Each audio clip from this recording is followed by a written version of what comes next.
Buenos días. Primero, mi felicitación a los organizadores por organizar esta jornada tan necesaria de reflexión a 10 años de la promulgación de la Ley de Bosques. Y también agradecerles por la invitación para poder estar hoy aquí con ustedes. Voy a iniciar mi presentación trayendo este párrafo. Lo voy a leer tanto en la administración del Estado como en las distintas expresiones de la sociedad civil o en las relaciones que los habitantes entre sí se registran con excesiva frecuencia conductas alejadas de las leyes. Estas pueden ser dictadas en forma correcta, pero suelen quedar como letra muerta. Puede esperarse entonces que la legislación y las normas relacionadas con el medio ambiente sean realmente eficaces. Sabemos, por ejemplo, que países poseedores de una legislación clara para la protección de los bosques siguen siendo testigos mudos de la frecuente violación de estas leyes. Esto lo dijo el año pasado en Laudato Si el Papa Francisco. Y yo quiero suponer que entre los países a los que se estaba refiriendo no estábamos excluidos nosotros, ¿no es cierto? Porque a falta de una ley, Argentina tiene dos leyes vigentes para la protección de los bosques. La 13273, que no fue derogada, y la Ley de Bosques. Muy bien, por eso la imagen quizá nos está planteando más que los deseos, las realidades. Me han pedido que hable en esta jornada, que en realidad es de génesis, teoría y praxis de la ley por la organización. Me han pedido que hable de la génesis de la ley, cosa que pienso hacer lo más rápido que pueda, pero si queda espacio ahí chiquito, me gustaría hablar algo de la praxis. Vamos a empezar entonces, cuando decimos génesis de la ley, lo que vamos a tratar de desentrañar es cuáles fueron los antecedentes, hechos y factores relevantes que influyeron para que esta ley fuera posible, para que la sanción de esta ley fuera posible. Recién Hernán nos hablaba de su punto de partida, ¿no es cierto? Pizarro, etc. Cada uno de nosotros tiene un punto de partida distinto. Yo me voy a ir un poco bastante más para atrás. También vamos a hablar del factor inventario, del modelo causal muy brevemente, de los pulsos de deforestación en el país, de lo que significó la ley 13273, la irrupción del factor ambiental y finalmente la ley que hoy nos ocupa. Si entonces arrancamos con nuestro punto de partida, en ese sentido yo me voy a referir a un cambio de paradigma muy importante que ocurre dentro de la actividad forestal y sobre el plan forestal argentino. El cambio de paradigma, al cual podemos resumir como un cambio de visión muy grande desde el bosque maderero al ecosistema vital. Esto es importante en el mundo de los forestales porque durante siglos, poco más de un siglo, los bosques eran valorados solamente como proveedores de madera, ¿no es cierto? Y eso lo van a ver reflejado en los lemas que se usaban para los congresos forestales mundiales, ¿no es cierto? El primer antecedente de un congreso forestal mundial fue el Congreso Internacional de Silvicultura que se celebra en París en 1900, en donde se convoca a todos los forestales del mundo a hablar de las tendencias de la demanda mundial de la madera. O sea, lo único que importaba era eso. En la década de los años 70 se hace en Buenos Aires, en 1972, el 7º Congreso, y ya el lema era el bosque y el desarrollo económico y social. Y la declaración decía, los bosques contrarrestan la erosión, protegen la agricultura, toda una serie de externalidades ambientales, Y finalmente la declaración decía: el Congreso cree que el plan de acción formulado por la Conferencia de Estocolmo influirá en la evolución de la silvicultura en todo el mundo en los próximos años. Y así se llega al 10º Congreso Forestal en París en 1991, bajo el lema Los bosques, patrimonio del futuro. Entonces fíjense, del Congreso en 1900 al de 1991, el cambio de paradigma monumental que se estaba dando en el pensamiento forestal contemporáneo. En ese ámbito de pensamiento, dentro de esa corriente de pensamiento, un equipo de técnicos que veníamos de la Secretaría de Agricultura, estábamos en el área de bosque de la Secretaría de Agricultura, somos reunidos en la flamante Secretaría de Recursos Naturales y Ambiente Humano, ¿no es cierto? Y allí, desde la Dirección de Bosques, este equipo técnico lanza este documento, julio de 1992, Desarrollo Sustentable de Deforestación, el Plan Forestal Argentino, un legado para las generaciones venideras. En el índice que teníamos, hablábamos, instalábamos, y yo diría fuertemente, en un país que no estaba acostumbrado a hablar del tema deforestación en ese momento. Debo contar una anécdota. Me tocó explicarle a un secretario de Agricultura qué era la deforestación, porque no sabían ni el término, no conocía el término, no lo vamos a nombrar. Entonces, la deforestación, causas de deforestación, consecuencias, la falsa opción entre deforestación y forestación, pero teníamos uno en particular que era nuestra propuesta, el Plan Forestal Argentino, y ahí fijábamos una serie de acciones prioritarias. Entre ellas, la primera era que para poder formular una política forestal, ¿no es cierto?, se necesitaba que la sociedad dependiera significativamente de un recurso, como en este caso los bosques, pero además que fuera consciente de que dependía de los bosques. Y entonces, ahí decíamos que teníamos que crear un Sistema Nacional de Información Forestal, hacer el inventario forestal permanente y un Plan Nacional de Educación Ambiental. Fue así que aparece el primer Inventario Nacional de los Bosques Nativos. Y se hizo porque ese trabajo sirvió para fundamentar un proyecto con el Banco Mundial, que era el proyecto de bosques nativos y áreas protegidas, por el cual se generó un equipo, algunos de los que están acá por ahí ven caras conocidas, que era el equipo que primero fue la unidad ejecutora del proyecto y después se transformó en la unidad de manejo del sistema de evaluación forestal que le tocó coordinar a Celina. Entonces, allí se produce este documento, el primer Inventario Nacional de Bosques. ¿Por qué era importante? Porque todas las discusiones que se tenían respecto a que se estaban perdiendo los bosques, la respuesta que venía del otro lado era que no había cifras que demostraran lo que estábamos afirmando. Y además nos agregaban de que lejos de perderse, parecía que en realidad teníamos más bosques que antes. Algún referente de la Sociedad Rural Argentina con quien me tocó debatir tenía esa tesis y me la demostraba con números muy, muy interesantes. Bueno, pero la realidad es que el inventario, entre otras cosas, permitió trazar el nivel real de pérdida que habíamos tenido. Y me tocó a mí trabajar bastante en proyectar cuál era el área forestal que teníamos en 1810, ¿no es cierto?, cuando iniciamos nuestro propio camino. ¿Cómo lo pudimos, o lo pude hacer en ese momento? Tomé de los datos de las regiones fitogeográficas que surgían del inventario una corrección de todo aquello que nunca pudo haber sido bosques, cursos de aguas, pedreros, etc.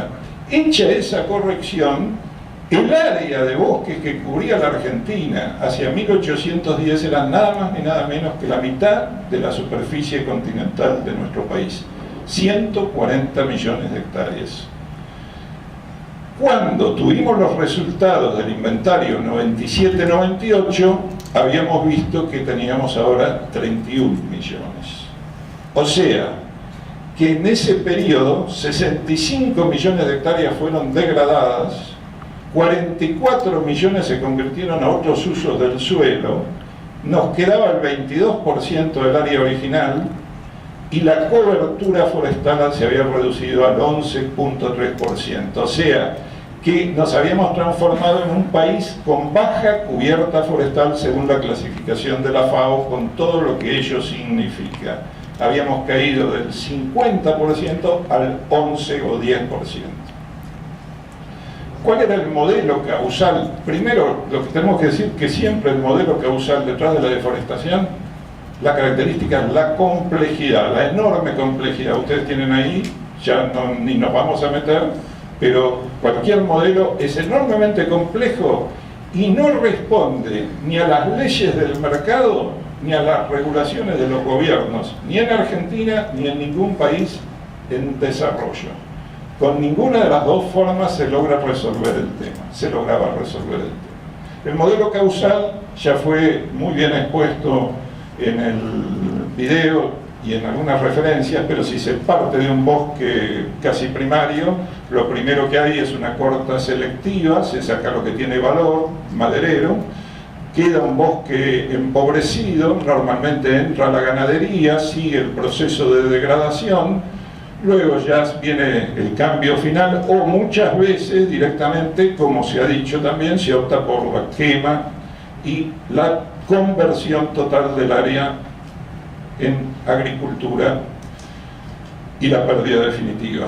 Un ejemplo, miren ustedes, este es el estado de San Pablo en 1854, tenía el 80%, todo lo negro eran bosques. Acá vemos en 1907, en 1935, en 1952 y finalmente en 1973, perdido absolutamente para siempre toda esa riqueza. Y yo me acuerdo que en aquellos años, para demostrar que en Argentina pasaban cosas similares, usábamos este mapita de Misiones.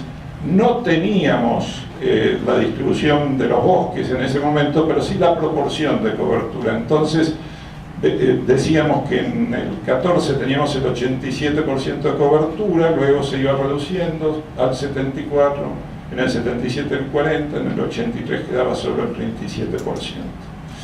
Muy bien, entonces la gran pregunta acá es si en un problema tan grave que tiene al factor poblacional, factores naturales, factores técnicos, factores políticos y factores económicos definiendo deforestación, degradación y deforestación, si con una ley se puede resolver este tema. Porque acá lo que tenemos que pensar, y esto lo dejo como reflexión, es si los problemas ecosociales, si nosotros imaginamos que los problemas ecosociales se pueden resolver con una ley.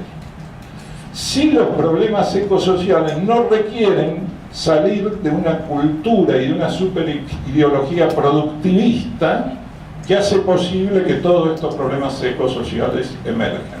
Esto no quiere restarle importancia al significado de una ley, pero no imaginemos que una ley es la llave de la felicidad para resolver todos estos problemas que son sumamente complejos. El país tuvo distintas épocas en cuanto a su proceso de desarrollo, pero hubo dos, la agroexportadora y la actual neoagroexportadora, que son los dos grandes pulsos deforestadores. ¿No es cierto? El primero ocurre a mediados del siglo XIX hasta principios del XX y el segundo desde fines del siglo XX hasta nuestros días. Allí es donde perdimos y estamos perdiendo los bosques. Pero hubo una transición entre ambos y es importante porque en la década del año 30 se perciben las consecuencias de la etapa agroexportadora que había finalizado. Y entonces vamos a ver que en 1932 se crea la sección técnica de bosque, se crea la Comisión Nacional del Extracto de Quebracho, la Policía Forestal, se crea una Comisión Consultiva Nacional de Bosques y la Comisión Nacional del Carbón Vegetal. O sea, estas son reacciones. ¿Por qué es importante? Porque esta comisión consultiva emite un informe que da lugar a un decreto que establece la prohibición de explotar el ciprés durante 20 años, del quebracho por 10 años, fija límites a la extracción, impuso aforos, como así también clasificación de madera, y los fundamentos del informe fueron máxima defensa y conservación de los bosques, mejora de los servicios administrativos, etcétera, etcétera. Este es el informe que en 1948 fundamenta la promulgación de la Ley 13273 de defensa de la riqueza forestal. Un hito realmente extraordinario para la legislación específica en la Argentina y a nivel regional. Así se llega a la década del 70. En el 70, ¿no es cierto?, el productivismo está a pleno, ¿no es cierto? Estamos en una etapa donde económicamente las masas forestales fueron conceptuadas como tierras de baja productividad, pero no conceptualmente. Había una ley, la 22211, que clasificaba los bosques como tierra de baja productividad y admitía el desmonte, afortunadamente derogada. Y también la ley que promovía la forestación, la 21695, pagaba el desmonte. O sea, no solo era de baja productividad, sino que el Estado Nacional promocionaba el desmonte y conversión. En ese contexto, en la década del 90, irrumpe el factor ambiental, afortunadamente. Se hace la Cumbre de la Tierra, junio del 92, ahí salen los grandes acuerdos ambientales, ¿no es cierto?, biodiversidad, cambio climático y 2 años después lucha contra la desertificación. Se firman acuerdos de bosques como la declaración autorizada sin fuerza jurídica y el capítulo 11 del programa 21 combate a la deforestación. Y se abren 3 procesos internacionales, el panel, el foro y hoy el Foro de Naciones Unidas sobre los bosques. Y aparece entonces en el escenario lo que es la condicionante internacional de sostenibilidad. ¿Por qué es importante? Entonces me apuro. Vamos a pasar la condicionante. Porque la condicionante de sustentabilidad que se establece obliga a todos nuestros países a una necesaria adecuación de la legislación, ¿no es cierto? Y entonces va a aparecer en el 94 la reforma constitucional que introduce la figura de presupuestos mínimos. En el 2002 la Ley General del Ambiente los define y gracias a eso puede aparecer la Ley 26331, que es una ley de presupuestos mínimos, ¿no es cierto? Ahora voy a relatar muy brevemente. A mediados del año 2006 me llama el que era entonces director de campaña de Greenpeace, Villalonga, y me pide una entrevista para hablar sobre la legislación de bosques. Ahí yo me entero de que Greenpeace estaba trabajando en esa dirección. Es interesante porque ahí discutimos en esta opción. Yo era fervientemente partidario de no sacar una ley nueva de bosques, sino aplicar la legislación vigente, la ley 13273, que era una verdadera ley de presupuestos mínimos. En cambio, estaba fuerte la corriente de legislar nuevamente en la materia. Fíjense que la ley 13273, en el capítulo de clasificación, régimen forestal común, régimen forestal especial, régimen de bosques fiscales y fomento, tenía todos los elementos de una ley de presupuestos mínimos. Muy bien. Ahí comienza una gran movilización de la sociedad civil, de la cual ha hablado Hernán, y se presenta este expediente, el diputado Bonazo, y luego de varias dilaciones se firma un compromiso oficial entre Bonazo y Agustín Rossi, en ese momento el presidente del bloque, para tratar urgentemente esta ley. Se abre una serie de negociaciones en la Secretaría entre febrero y marzo del 2007, donde participa el diputado Mariano West como interlocutor del oficialismo, las provincias del NEA y el NOA, y por la Secretaría me toca a mí formar un equipo técnico con la doctora Mariana Valls para interactuar en estas negociaciones. Respecto al proyecto original, se le incorporan varias cosas nuevas, ¿no es cierto? El ordenamiento, los criterios y categorías, se elimina la figura de emergencia forestal, se definen las condiciones bajo las cuales resulta exigible una evaluación de impacto ambiental, etcétera, etcétera. Hay un debate intenso en la Cámara de Diputados, ¿no es cierto?, donde, bueno, esto no lo vamos a mencionar, y en marzo del 2007 se aprueba la ley, que ahora tiene 29 artículos y 2 anexos de los 22 originales, ¿no es cierto? Y pasa al Senado, donde es evidente que se la quiere dilatar, y ahí está la campaña que se inicia para la recolección de firmas, donde se logran 1.438.000, casi 1,5 millones de firmas, y en noviembre del 2007 el Senado introduce modificaciones, incluida la del Fondo Nacional de Enriquecimiento, que es la llave que destraba la negociación, y se aprueba en la Cámara de Senadores, se gira a diputados, y el proyecto es tratado y aprobado una semana después y se convierte en la Ley de Presupuestos Mínimos de Protección Ambiental de los Bosques Nativos, ahora integrada por 12 capítulos, 44 artículos y un anexo. Muy bien, con eso yo cierro mi génesis, y si luego hay tiempo... ¿Con la praxis? Sí, vamos. Bueno, praxis, empieza a pasar esto, ¿no? Terminamos la teoría y pasamos a la praxis. Yo ya, perdonen lo autorreferencial, odio lo autorreferencial, pero me veo obligado a hacerlo porque me toca participar en muchas de las etapas. Yo, siendo ya director nacional, conduzco en el 2008 un proceso para elaborar un proyecto de decreto reglamentario dentro del plazo que había establecido la ley. Fue un proceso ampliamente participativo. Primero, dentro de la Secretaría, todos los técnicos nos reunimos, luego interactuamos con el COFEMA, luego interactuamos con organizaciones no gubernamentales en distintos ámbitos. Y como resultado de eso, se sacó un proyecto de decreto reglamentario. Ese proyecto es objetado por la provincia del Chaco, la figura de su gobernador. ¿Por qué?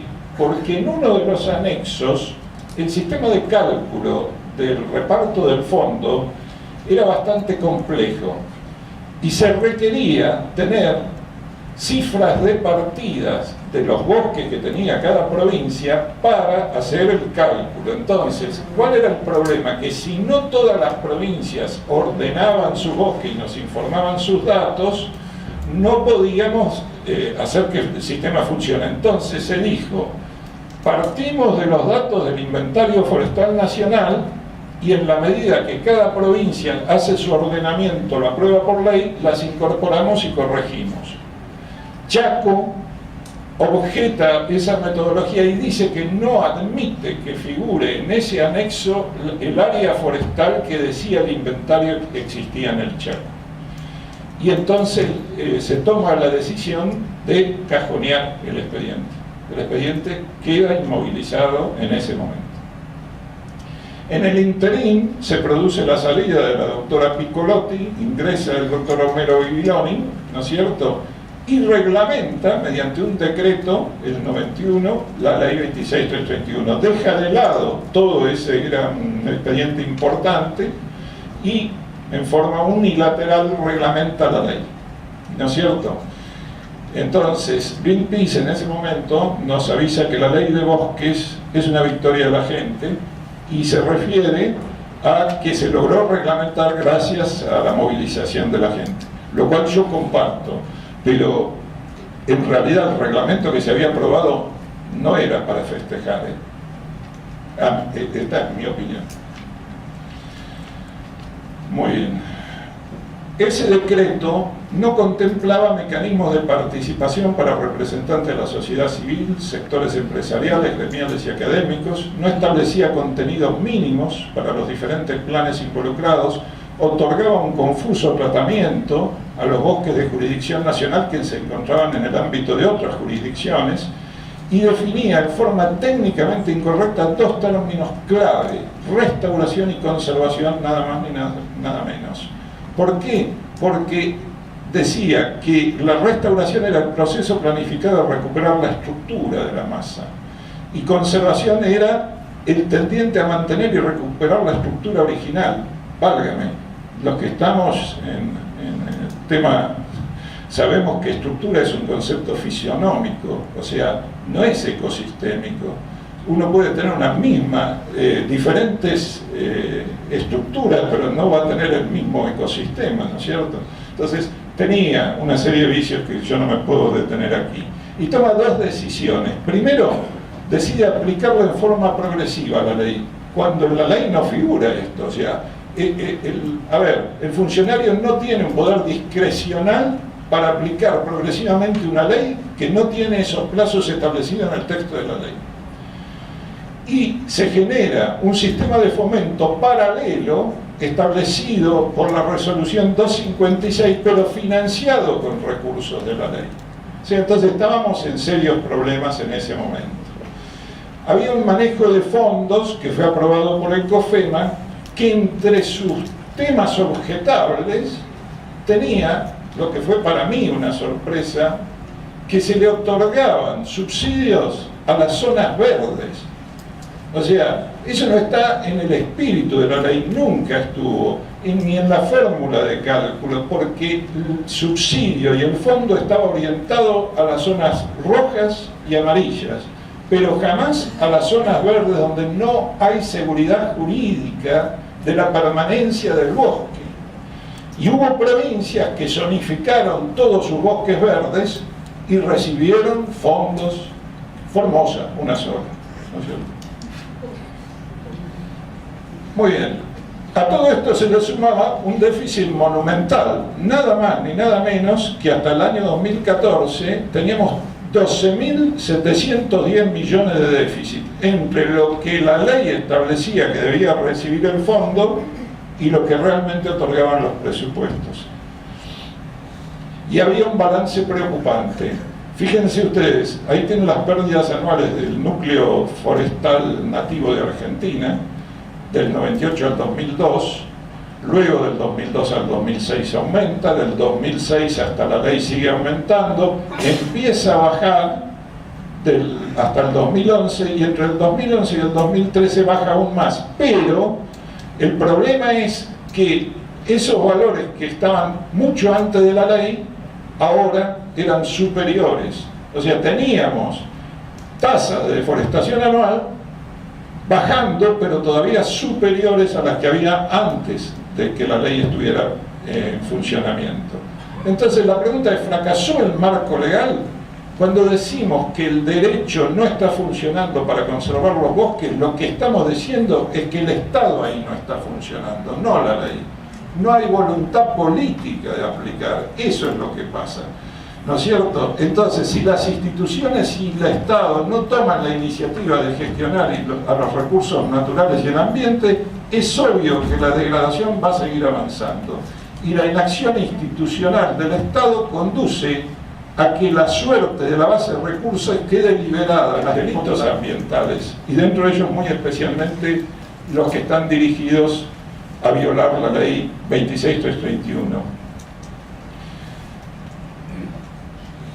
Muy bien, vamos por razones de tiempo. En definitiva, lo que nos tenemos que preguntar es si el sistema normativo creado por la ley 26331 podrá ser efectivamente aplicado, o por si del contrario, al igual que lo que pasó con la ley 13273, va a pasar a integrar la lista de las normas caídas en desuso. Y el legado que vamos a dejar a las generaciones venideras, en lugar de frenar este proceso y revertirlo, es el desierto. Muchas gracias.